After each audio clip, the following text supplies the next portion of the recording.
Bonjour, voici donc une vidéo sur le thème de la logique, qui est en fait la première vidéo d'une série de 3, d'une trilogie donc consacrée à la logique. Donc là, en fait, c'est une vidéo que j'ai dédiée à Aurélia, qui est une étudiante en licence 2, que j'ai suivie en philosophie à la Sorbonne Paris 4 l'année dernière. Et donc, il s'agit d'une initiation à la logique formelle pour la première partie. Et le public, je dirais que c'est tout étudiant de licence en mathématiques, en informatique et en philosophie, puisqu'il se trouve que la logique, c'est une discipline transverse à ces trois cycles. Mais ça peut très bien être offert aussi à tout public.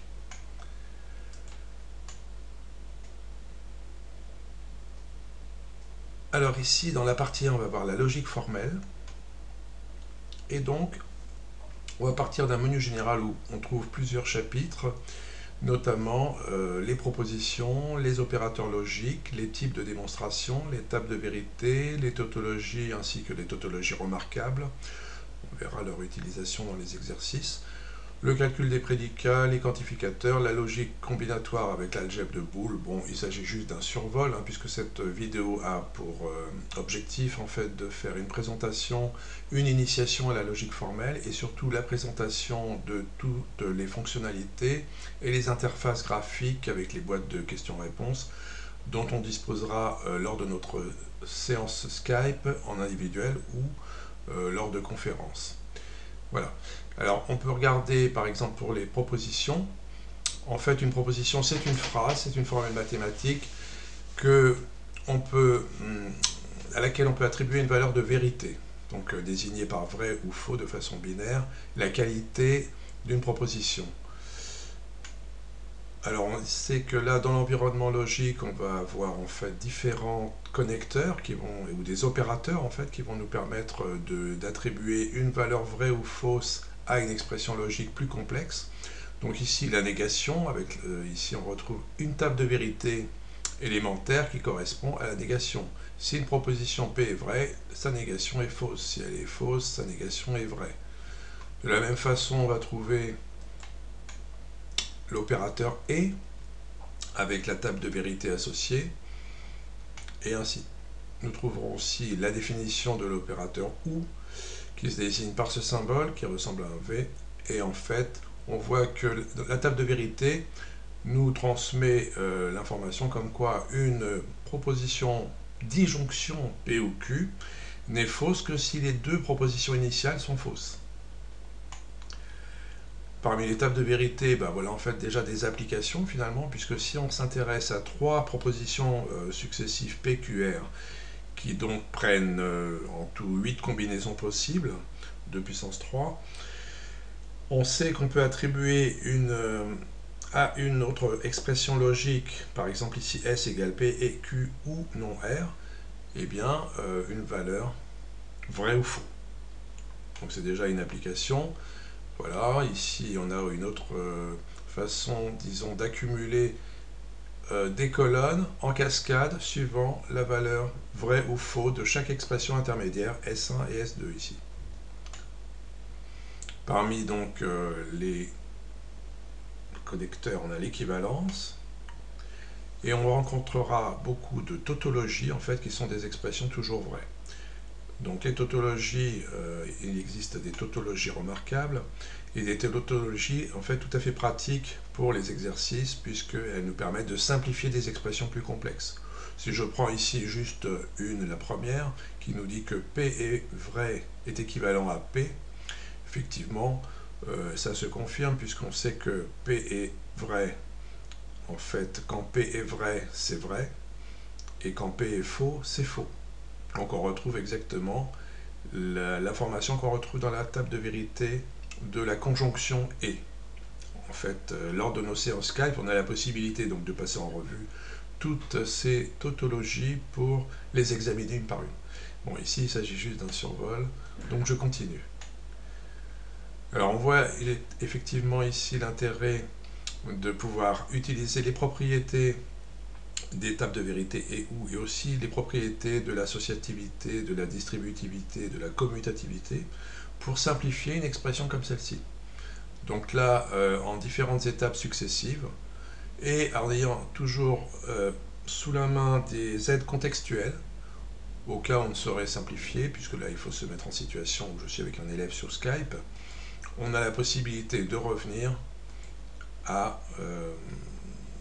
aux tables de vérité et aux tables, disons aux propriétés, pardon, d'associativité, de commutativité et de distributivité qui permettent de simplifier les expressions initiales.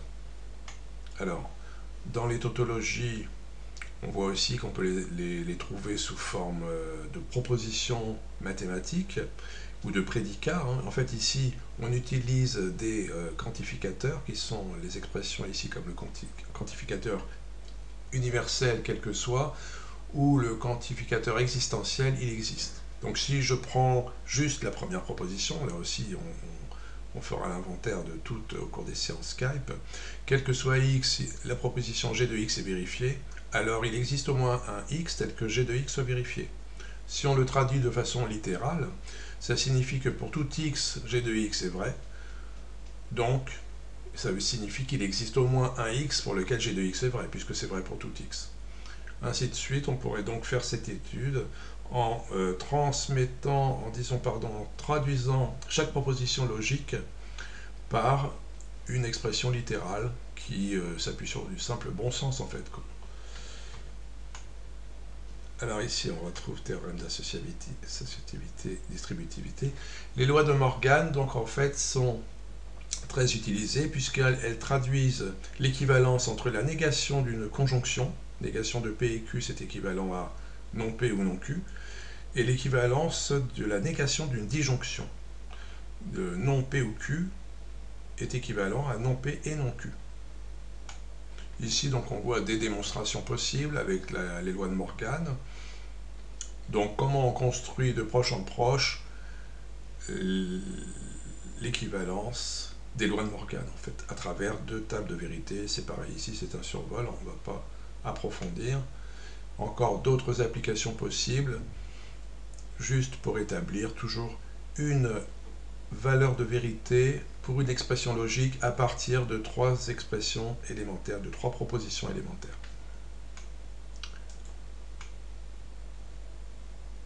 Alors ici, on est toujours dans la même situation.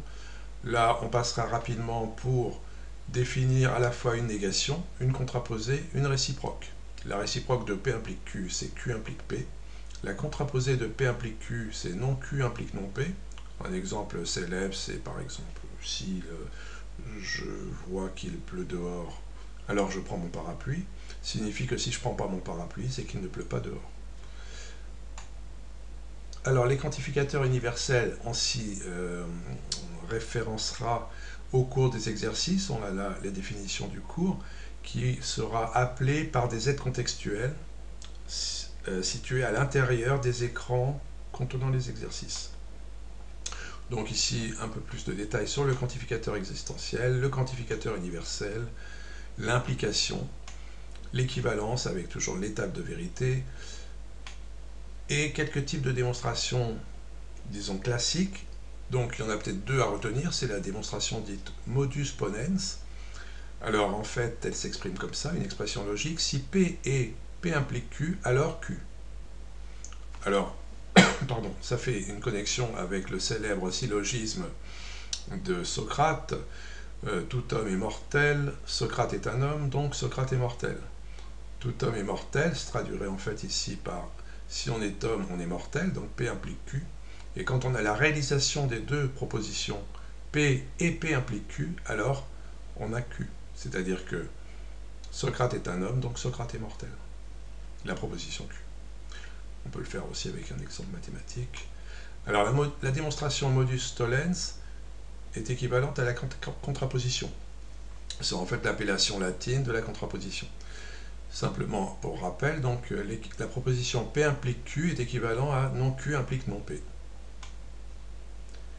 Alors aussi, on a d'autres types de démonstrations qui peuvent apparaître dans la démonstration logique, la démonstration par l'absurde, avec ici des exemples. On peut utiliser aussi des connecteurs moins usités, comme NOR, XOR et NAND, qui sont plus des connecteurs utilisés dans le domaine de l'informatique et de l'électronique, pour monter des transistors, des condensateurs, etc. Le langage propositionnel est important puisqu'en fait il s'agit d'observer les règles d'une certaine syntaxe. Donc dans les propositions et les expressions logiques, on est sans cesse à utiliser soit des propositions qu'on peut nommer P, Q, R, S, des symboles, la négation, le ou, le et, l'implication, l'équivalence, des parenthèses qui doivent respecter une certaine syntaxe et qu'on doit trouver en nombre parenthèse droite et parenthèse gauche équivalent. Alors voilà un inventaire que je n'expliciterai pas en détail, mais qui est justement utile dans la résolution des exercices, les tautologies remarquables. Donc on verrait dans nos séances Skype qu'on a les tautologies comme l'absorption, les lois de Morgan, le conditionnel matériel, la contraposition, l'équivalence matérielle, l'exportation-importation.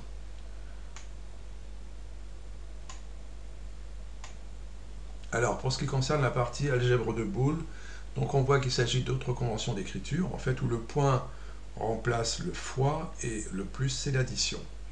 Donc ici avec différents théorèmes, je les passe rapidement en revue, en fait ils peuvent être utilisés évidemment au cours des exercices. On a le théorème d'idempotence, théorème des constantes, de complémentation, de commutativité, de distributivité, d'associativité, d'absorption et le théorème du consensus. Toutes ces expressions et ces propriétés permettent évidemment de simplifier des expressions plus complexes dans les exercices qu'on rencontrera dans nos séances Skype. Donc ici, le théorème de Morgan, on peut le généraliser à plusieurs variables logiques avec ces deux égalités. Alors comme souvent, vous voyez d'ailleurs qu'on peut traduire littéralement et de façon mnémonique simple l'expression mathématique. Si elle paraît ardue et difficile à retenir de la forme mathématique, en littéral, ça donne le complément d'une somme de variables logiques est égal au produit des compléments de ces variables. On inverse juste les termes. Le complément d'un produit de variables logiques est égal à la somme des compléments de ces variables.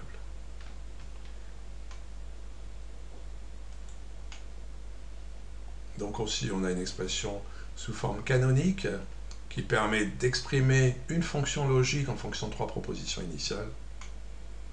Et voilà, par exemple, les tables de Carnot, qui là, en fait, permettent de faire un tableau d'entrée à deux dimensions avec ici 4 variables qui prennent tous les couples possibles, xy, 0, 0, 0, 1, 1, 1, 1, 0, pareil pour zt, et on examine quel est le résultat de la fonction f qui est définie ici, x fois y plus z fois t plus x fois t plus z fois y, et on reporte le résultat ici.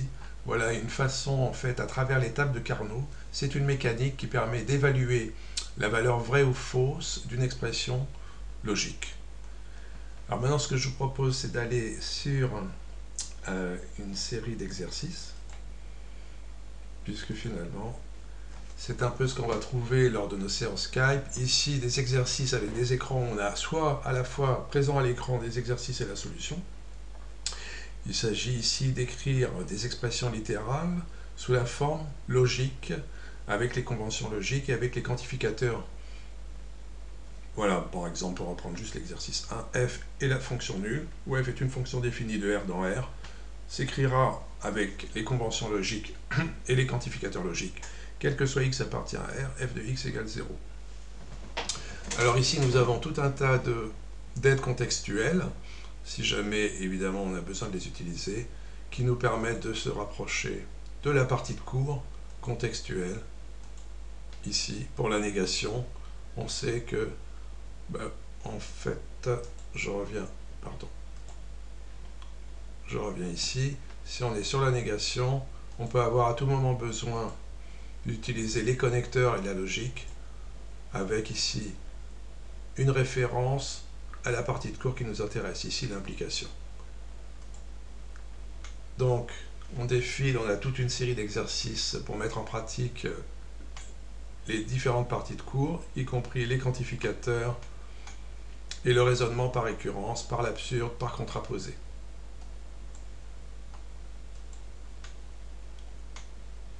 Alors ici, par exemple, on a une possibilité aussi d'exercice où en fait la réponse est masquée. Ça permet de valider le cours avec l'élève, valider les connaissances de cours, Et ça permet de soit dérouler les étapes successives de la résolution ensemble, soit d'écouter les propositions de l'élève. Donc toujours pareil, avec des aides contextuelles qui permettent d'aller chercher l'étape de vérité afférente aux différentes parties de l'exercice.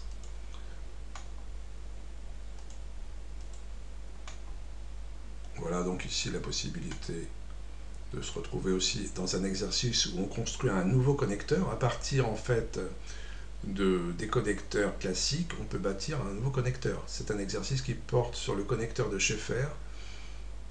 Et ici, on a donc en cascade les étapes de résolution.